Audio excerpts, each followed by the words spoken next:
2020 might feel lost, but it isn't. Despite millions of Americans infected with COVID-19 and tens of thousands dead, your vote in the 2020 election can have impact. Here's Michael Paluska with the push to register as many voters as possible, including Black voters, the poor, minorities, and people who feel disenfranchised. Many Floridians tell us they already feel disenfranchised, especially blacks and minority groups. And with the pandemic and everyone feeling unsure about the future, a lot of groups are pushing people to get out, register to vote, and change their lives in the November election. The fires of frustration and discord are burning in every city, north and south. If you can't be the sun, be a star. For it isn't by size that you win or you fail. Be the best of whatever you are. What's our excuse today for not voting? How do we so casually discard the right for which so many fought? Then and now, America is still at a crossroads. No justice, no peace! Civil unrest, record unemployment, a pandemic. If there was a better time to feel in control of something, anything, the time is now. Your vote, your choice. We have to put our votes and our voice behind the people we truly believe in person and through virtual video. Stakes are high here in Florida. We listened to multiple voices asking what they are fighting for. Florida has a long history of putting unnecessary barriers in front of the ballot box, and that is only going to be compounded by COVID. And I think blacks, particularly in this next election, have an opportunity to really move the needle on the issues that we've been trying to address for hundreds of years. One of the things we can also implement too is same-day voter registration in Florida. That is a big one. They continue to hold the power. They continue to tell us what is best for us. Yvette Lewis, the president of the Hillsborough branch for the NAACP, says voter disenfranchisement is happening in real time. Her office slammed with calls. Deemed that was unconstitutional, and now we're I knew I should have put that phone on vibrate. Go ahead. Oh, gosh. Oh, my gosh. I knew it. I cannot.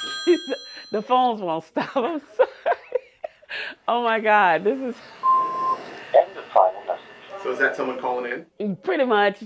And they are wanting their rights to vote. Most of those calls are about felony disenfranchisement. In 2018, Floridians voted to restore felon voting rights to an estimated 1.6 million people. 20% are African American, and many still can't register. Tell me what these people would really do by voting. What are you afraid of, state of Florida? What are you afraid of? Governor Ron DeSantis challenging the law in court, arguing that all court-related fines and fees be paid before voting rights are restored. For those felons, Florida's August 18th primary is lost. A hearing in appeals court in August is past the voter registration deadline. Enough is enough. You know, at some point, the state of Florida has got to relinquish some of the power back to the people. Black women are the most dependable voters. Jordan Pride is the president of the Hillsborough County Democratic Black Caucus. She says during the 2018 governor's race, blacks and minorities showed up because they were passionate about Andrew Gillum.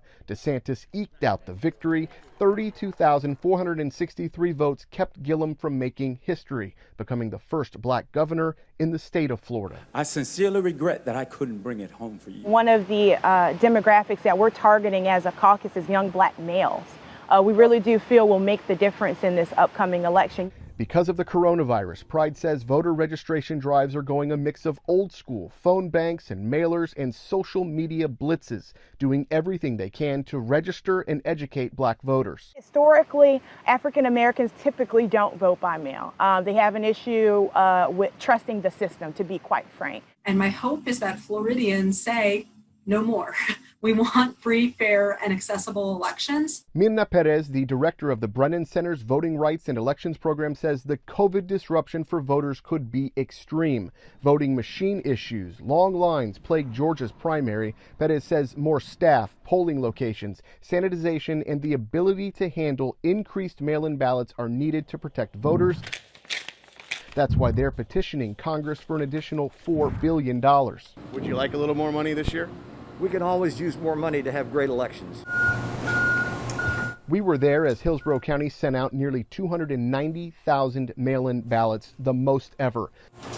Supervisor of Elections Craig Latimer preparing for COVID with plexiglass and pens. The county also urging people to vote by mail. Vote by mail is actually the first votes that we release on election night. Vote by mail and early vote. We begin processing these. Every single one of them that's accepted is going to be counted and tabulated. There shouldn't be any worry about it at all.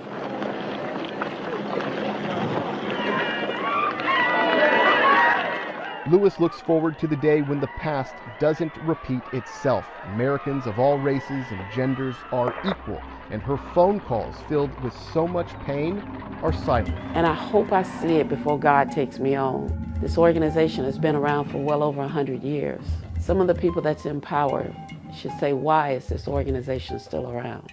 We're here because of systemic racism, social injustice, because people's civil rights continue to be violated every day. In Tampa, I'm Michael Paluska. Just last week, voting rights groups and the state reached a settlement in a legal battle over Florida's vote-by-mail procedures. Civil rights and voting advocates announced the state agreed to revise its voting process to allow minorities, disabled, and low-income Floridians better access to casting their ballots amid the pandemic. That includes expanding the vote-by-mail deadline and requiring the state to educate all 67 election supervisors on vote-by-mail options, early voting, and voting registration. The groups also say they will continue to fight for disenfranchised voters to ensure their votes are counted and also enforce the settlement if needed.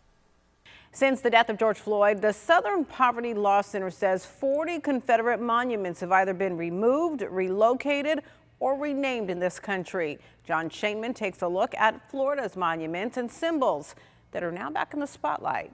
From a cemetery hilltop in Fort Pierce, you can find a handful of Confederate flags at the grave sites of those who fought for the Confederacy. They sit undisturbed. But in Fort Myers, a Robert E. Lee bust was vandalized. In Baker County, lawyers are demanding a courthouse mural with 3 hooded Klansmen be removed. And in St. Augustine, the Civil War sparks fierce debate. If we destroy that history, it's going to be replaced with violence and anger because people are going to forget where they came from. The city of St. Augustine recently voted to relocate the state's oldest Civil War monument. Descendants of those represented on the obelisk suing the city, saying it cannot be safely moved. Here in the Palm Beaches and Florida's Treasure Coast, there aren't the Confederate memorials that you see in other parts of the state. However, there is a symbol that flies above that also has at times been the source of controversy. We are the first flag in North America.